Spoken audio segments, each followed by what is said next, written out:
Hey everyone, welcome back to the MHP Show podcast. I'm your host, Derek Vickers, and on the MHP Show, we're talking anything and everything that has to do with mobile home parks and the operations around mobile home parks and the crazy stuff that happens. Because in this business, there's crazy stuff that happens, dude. Let's just be honest. Let's be honest. So today, in this episode, I'm excited about this because the more acquisitions that we do and the more deals that we buy, the more deals that we find, the more stuff that I learn about this, and the better that I get on looking at acquisitions, finding the stuff I like, finding the stuff I don't like. So I'm going to talk about what I've learned and actually what I look for today. And it's changed slightly what I look at today over or what I used to look at when I bought deals. So that's what this episode is going to be about, and I'm excited to be here. And so one thing I wanted to mention is if you haven't looked at Fund One yet, our first fund that we've done, where we've already made 5 acquisitions of 5 deals in that fund, and we're still seeking investors for that fund. So if you're a passive investor and you're looking to place capital in the best and most recession-resistant asset class on this planet, you want to invest, and you can go to victorycapital.com. That's www.victorycapital.com and go to offerings. Then you can go into our investor portal, or you can message me on any of the social media platforms because I'm all over the place. Okay. And look, I am telling you, we are hot on acquisitions right now. We're finding deals left and right. And if you want to be a part of that, and especially before the end of the year, right? Because we have 100% bonus depreciation back this year, and it's going to be phenomenal. I'm projecting that we're at least going to get 100 cents on the dollar for someone who invests, which is huge, especially if you've got other passive losses you want to write off, or you are a real estate professional. You can take advantage of that. And again, it depends on your tax situation. Okay. So after over 40 acquisitions, I'm going to get into it today. What do I exactly look for when I'm buying a deal today? So today, I really want to give you a front row seat on this, because I get people to like that ask me questions all the time. If this is a good deal, should I buy this deal? And I want to talk to you about that today. So look, and I'll tell you, most people actually think that buying a mobile home park is about cash flow. It's about cap rates, and it is to a degree, but this is one piece of data I want to give you before we start. There's really no absolutes in this, right? So it's like, oh my God, if the deal's an 8 cap, I can buy it. If the broker says it's an 8 cap, I can buy it. Okay, that's fine. You can make that rule for yourself if you want, but it's not always going to work, and not all the rules are always going to work. And this first point that I'm going to tell you, and one of the things I look for is going to make that very clear and evident to you. Because this will dispel, it'll get rid of a lot of the confusion that you have maybe around underwriting deals. And look, some people like different kinds of deals. I know that. These are just the kind of deals that I like. And I'm going to tell you why that I do that. Okay. So one of the first things that I look for here is the location. The old adage in real estate, location, location, location, location, location. I agree with that completely. Because what I look at when we're buying mobile home parks, we have what I like to call it is like a margin of safety. So one, we have affordable housing. It's the cheapest place in town. Okay. It's the cheapest place in town. Mobile home parks are the cheapest place in town. Let's just be clear with that.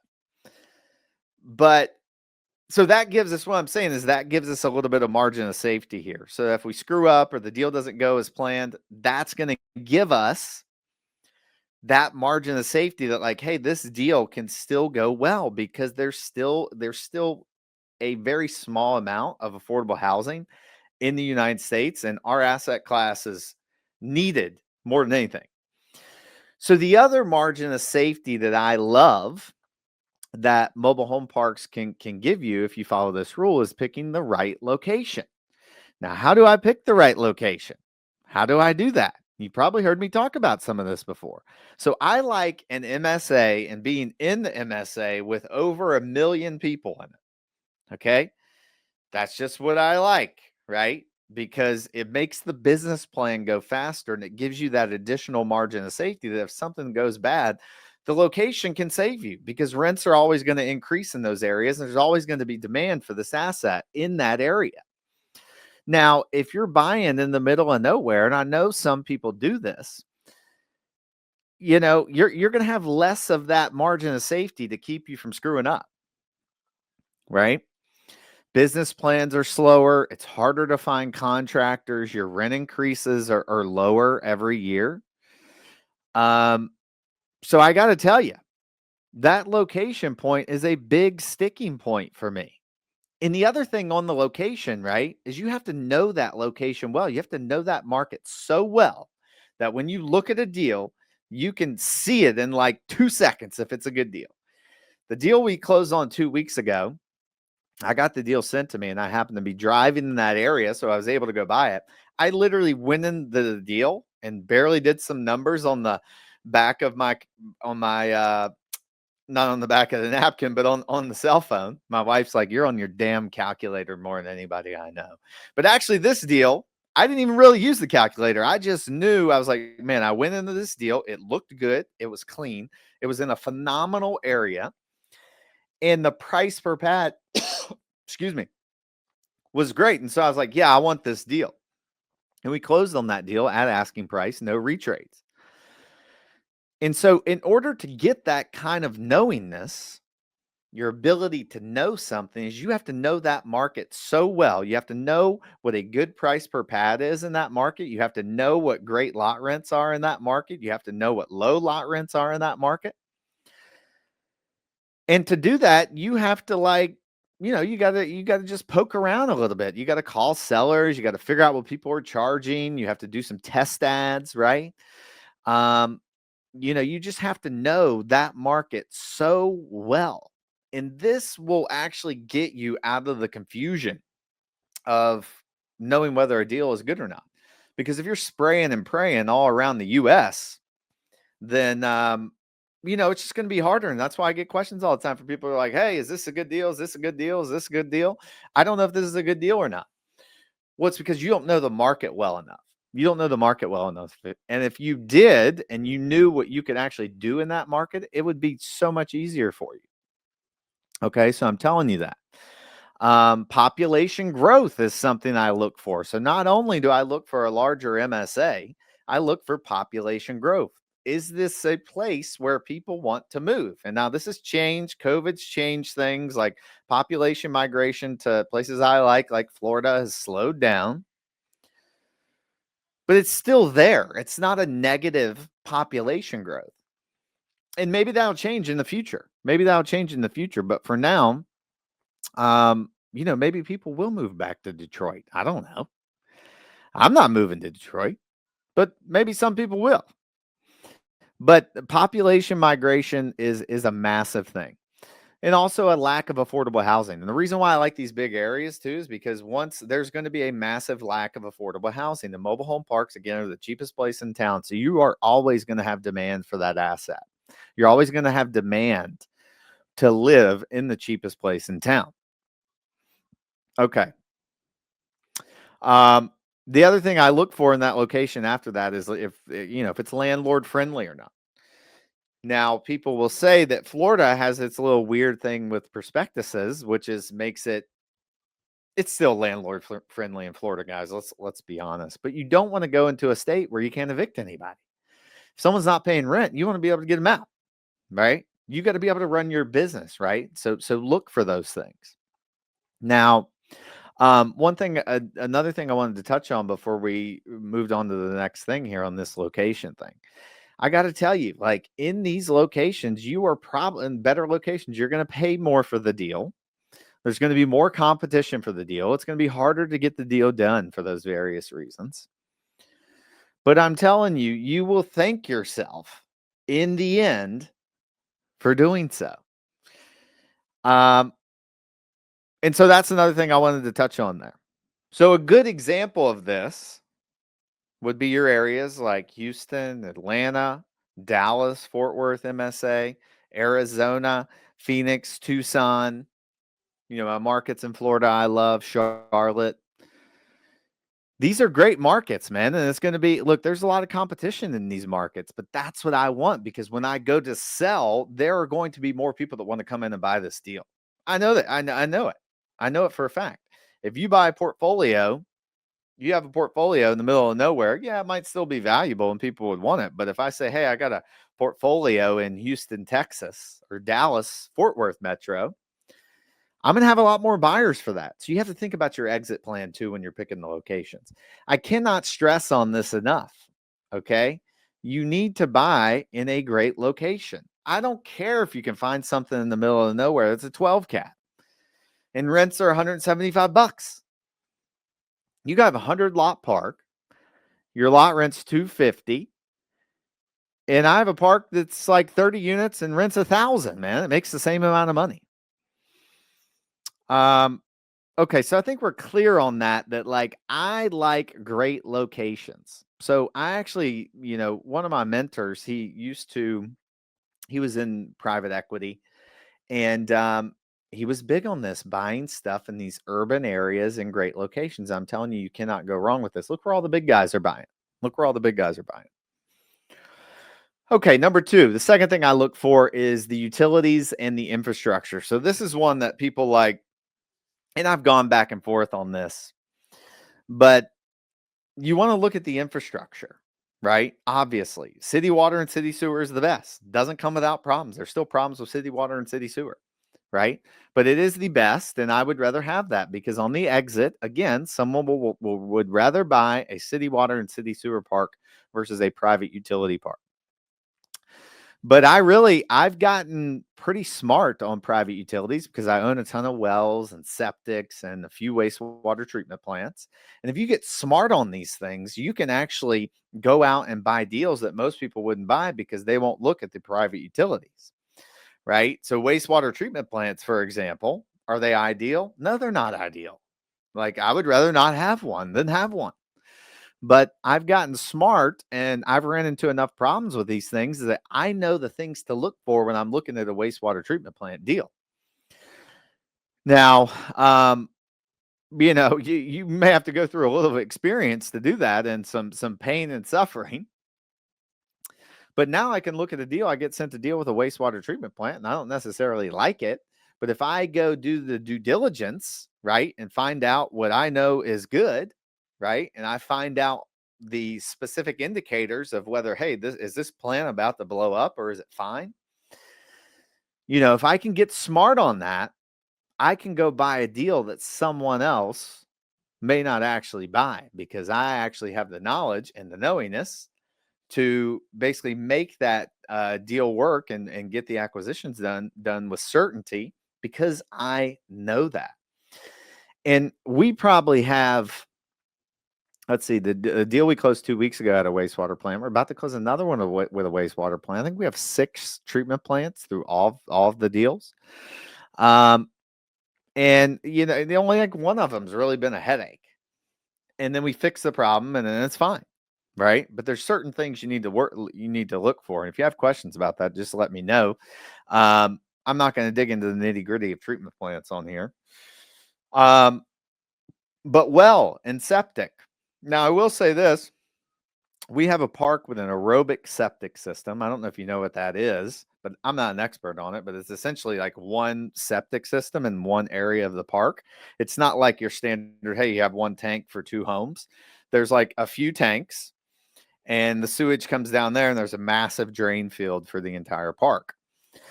Now, those can be a problem. We had a problem with one of those that we had to replace, 7,500 square feet of drain field. It was $100,000. Luckily, that deal, we're crushing it on that deal, so it's fine, and we brought the CapEx money to do that. But it's called an aerobic system, and I would just do a little bit more due diligence on those before you buy one of those, because like it's different than your standard septic system. Because if one septic tank blows up or one drain field blows up, it's 10 or 15 grand to fix. Not the end of the world. Not ideal, but not the end of the world. $100,000 is something else, right? We don't want to spend $100,000 on anything. So I look for those systems, and I really look at what kind of shape they're in. Right. And, in your standard septic system, kind of infrastructure setup, it's, how much money are we going to have to spend? How many tanks are we going to have to replace? We have to replace 3. It's 30 grand, 40 grand, not the end of the world. If the deal's still good, we can still get it. Right. So my point in bringing this up on the infrastructure is that, yeah, some people only buy city water and city sewer. And that, look, I would prefer to have that, is what I'm saying. But, I just wouldn't, restrict yourself from buying some of that, because there's good deals out there with private utilities. And in Florida, we run into that.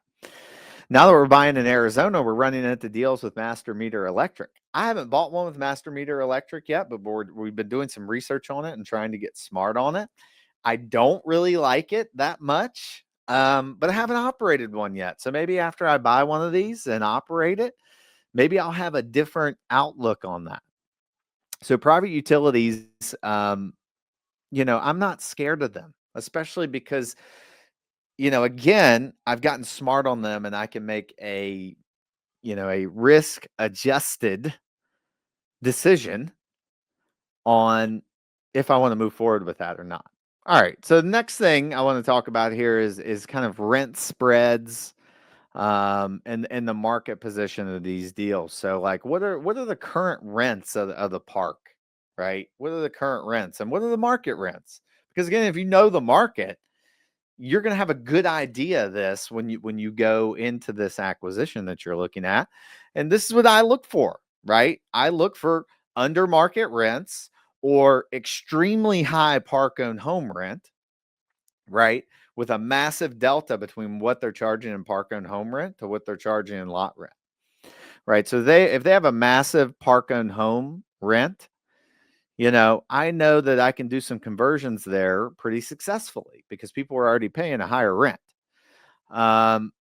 We all know that the mom and pops, they never raise the rents over the years, and people get all, crazy. Oh my God, you're raising the rents. I mean, look, rents have to go up. I mean, that's just the long and the short of it. But I'm looking for literally like these rent gaps, right? I'm looking for, again, if they have a super high park owned home rent and a low lot rent. So that's something that's interesting to look at, because someone's already paying the higher rent. So it just makes you wonder what the actual market lot rent should be, right? But again, you have to know the market. You have to know what the market lot rent is in that market, right? And the market lot rent is not necessarily what Johnny's charging down the street, because Johnny's owned it for 30 years and he's raised the rent $5 a year. Okay. So you got to do your research on that. Throw some test ads out there. If Facebook Marketplace doesn't kick you off, throw some test ads out there. Okay. Yeah. So look, I keep going back to this location thing, and it's such an important for a mobile home park investor to know that.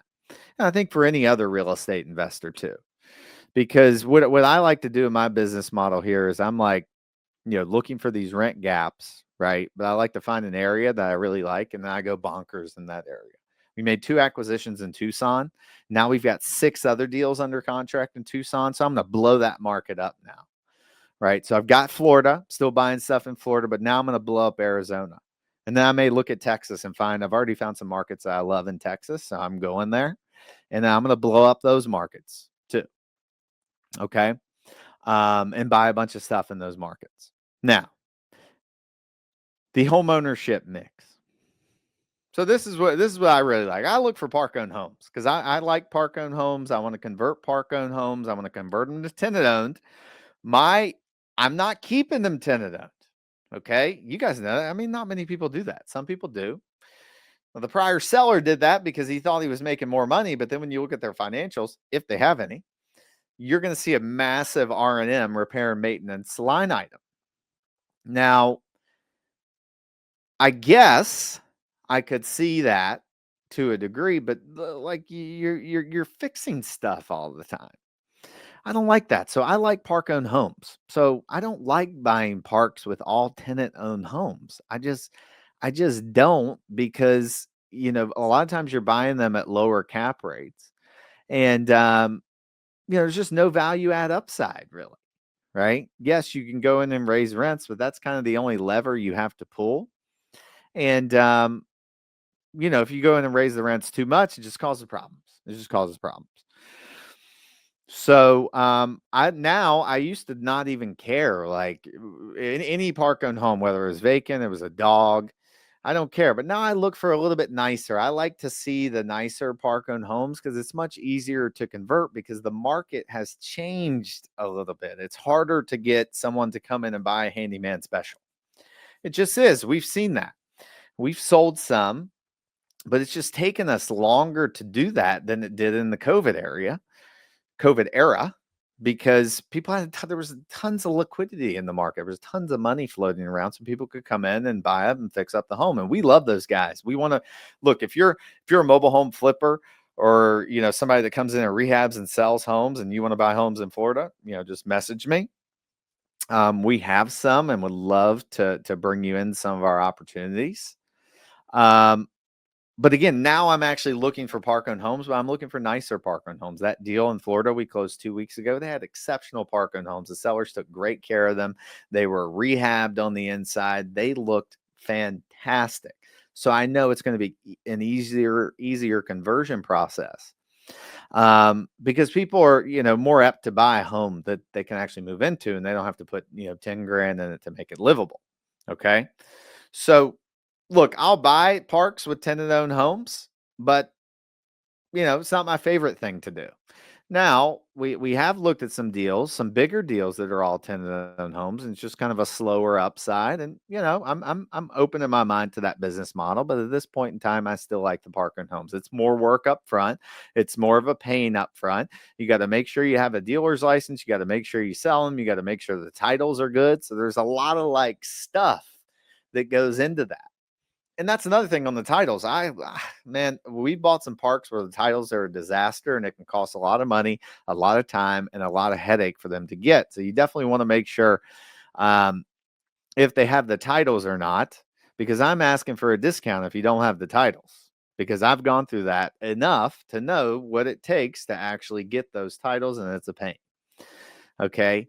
I don't necessarily care about what the homes look like on the outside. Obviously, if they look good, better, but we can paint and skirt, which we usually plan to do anyways.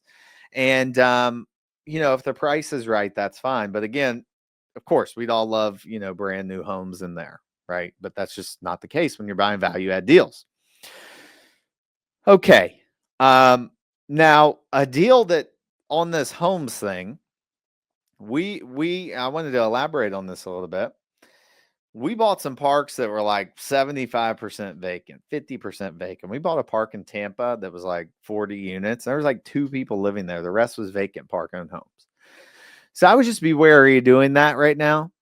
Again, because of what I said earlier about the, not having many people that could come in and do handyman specials. But if you got all kinds of capital and you can go in and fix them up, and you can do that, sure, go ahead. But you just got to make sure that you're buying it right. The other thing that I look at is if there's kind of an operational upside. Well, can I bill back for utilities? Can I bill back for trash? Is the rule, does nobody enforce the rules? Is there cars up on jacks? Is there 6,000 cats in the park? I actually haven't figured out how to handle that one yet. If the park's ugly, then okay, this is mismanaged. They don't care about it anymore. There may be some more upside here, because you'd be surprised. Usually there's a few tenants that are just messy and nasty, and that actually bleeds out into the rest of the park, because if the rest of the park sees that the owners don't care, and they see that some of the other tenants don't care, then They're not going to care either. They're just like, screw it. They don't care. I don't care. I'm not going to clean this crap up outside. But you would be surprised after you come in and start enforcing rules, the people that actually come around and kind of like get it together and clean up your park for you. Now I look for these opportunities, like, because we typically go in and beautify the park. We're going to cut down trees. We're going to pave the roads, new mailboxes. We're going to put, fences around the dumpsters. What we started doing now is trying to get people to go to individual dumpster cans, because if you own a mobile home park, how many dumpster overages do you get a month? How many times do you get that paper from Waste Management, or somebody says, "Oh, did your business change because we have a bunch of shit outside your dumpster now?" And you get charged for that, dude. You get charged for that. It's a pain. So we also put cameras up in the park. We put lights up in the park. I got to tell you, we had a tenant tell us that after we put these cameras up in the park, that they felt so safe in the park. They used to have just vagrants walking through, probably selling, who knows what they were doing, right? But now we have these cameras. They're these solar cameras that remind me of like the sentinels on the Matrix. Like you move and then they follow you. It's kind of crazy. But that really uplifts the security of the park, and people do really feel safer in there after you got those cameras in there. So you don't have to do much to like get these parks looking a lot better. And let's be real, guys, you're buying a C park or a D park. It's not going to be a 55 plus community. I mean, if you want to put the curbs in there and do all that, like, you can. But this is affordable housing here. We don't have to make it look like the Taj Mahal. Like, it's not going to be the Taj Mahal. But I do like looking for some operational inefficiencies. And I know when I go in, I'm billing back for utilities. I'm billing back for water and sewer, if it's city water and city sewer, for sure, 100% of the time, no ifs, ands, or buts. Because when people know they have to pay for their water, dude, like, they're going to use less. We had a guy, my COO goes into the park.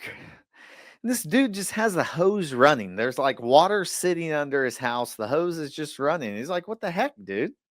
They're not paying for water there yet because it's a well." So, yeah, I mean, that operational upside, but like when I'm looking at the deal, I'm automatically kind of underwriting that in anyways, as if we're going to do that, right? So that's what I'm looking for. Putting all that together, right? If you go in and put all that stuff together, you can sell it. For more potentially, because there are people that are looking for just stable mobile home parks. They don't have to do all the nasty stuff that we do. They're looking for stable deals. They don't want to have to go in and deal with the vacant park owned homes or the homeless people and the other craziness you have to deal with. They just want a stabilized deal with people paying lot rent. And that's what we do. We go in and fix them up and we get them ready for someone who wants that. And I suggest that, that could be a business plan for you. If you like stabilized deals, I got some I can sell you. So look, guys, just to kind of break this down here, right? I just want to go through my little checklist here on these things again. So I'm looking for the location. It's got to be in a great location. It's got to be a market that I like. You got to learn your market. I'm looking for the utilities. I'm seeing what the infrastructure is like. I need to be able to get comfortable with the infrastructure. I'm looking for the rent spreads, those rent gaps. I like park-owned homes. I'll buy some tenant-owned homes, but I like park-owned homes because I can add a lot of value that way, especially if I'm not overpaying. And then there's got to be operational upside, right? And so all this stuff you think about, you're like, how do you look at the deal in 5 seconds and understand if you want it or not? Well, because I know the market and I know my numbers in the market, right? And I'm like, yeah, I want it. Then when I get in due diligence, if I find that there's a bomb in the wastewater treatment plant, then I'm out, right? But I'm looking for that first, right? I'm looking for the location. Like, hey, someone sends me a deal. Where's the deal? Oh, Derek, I have a 60-unit park. Where is it? Oh, it's in St. Pete. Okay, great. How much they want for it? Park-owned homes or tenant-owned homes? Is there RVs? And then I'm kind of going from there. So I hope that helps. Sometimes I jump around a lot. Sorry. When I get to talking about mobile home parks, I just get a little excited. Um, but look, if you got questions, just shoot me an email at derek@victorycapital.com or shoot me a message on any of the social media platforms. I'm happy to help you. Um, I love talking about deals. I love talking about deals. And I'm just very certain about this asset class. I just know it really well. And, I've just, people ask, it's like, when you're underwriting this stuff, I don't want to say like you can't learn it, but you do have to have some kind of like something there to understand. I've worked with acquisitions guys that, it's just hard for people to figure it out. And I've worked with guys who just get it. Like they get it. So, happy to help give you my input on any deal that you're looking at. You can go to my social media pages and check me out. Derek Vickers on LinkedIn, um, Instagram, Facebook. And lastly, look, if you're a passive investor, you want to invest in this asset class. You're like, dang, Derek, I like this, but I don't want to deal with some of that stuff. Then good. You don't have to, man. You got a business, you're making a ton of money, you're working somewhere, you're making a ton of money.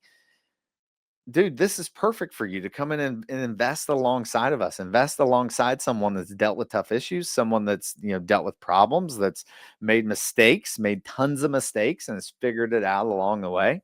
I've been able to navigate tough problems. I think that's important, man. I think that's very important because stuff will come up, whether you're dealing with the city or stupid property managers or what. You're gonna have to deal with stuff. It's funny. My COO calls me the other day, and he's like, I'll answer the phone sometimes, and I'm like, "Hey, Derek, cell phone, good news only." And he's like, "You're gonna have to find another business, man." And I'm like, "Oh, I just I don't know why I thought that was so funny, but it was, right? Because bad stuff's going to happen. It's a mobile home park. Look, you're going to have to deal with stuff. So again, if you don't want to do that, we'd love to have you come invest with us at Victory Capital. You can check out Fund One. You can shoot me a DM. You can text me if you have my number. You can shoot me an email at derek@victorycapital.com. It's VICKTORY capital.com. Or you can go to our website, victorycapital.com, and go to offerings. And then you can get into the investor portal and check out the deal deck and all that good stuff. So look, again, reach out to me. Would love to hear from you. And I would love to help you on your MHP journey. So we will see you all next week on the MHP Show. Peace, peace, peace.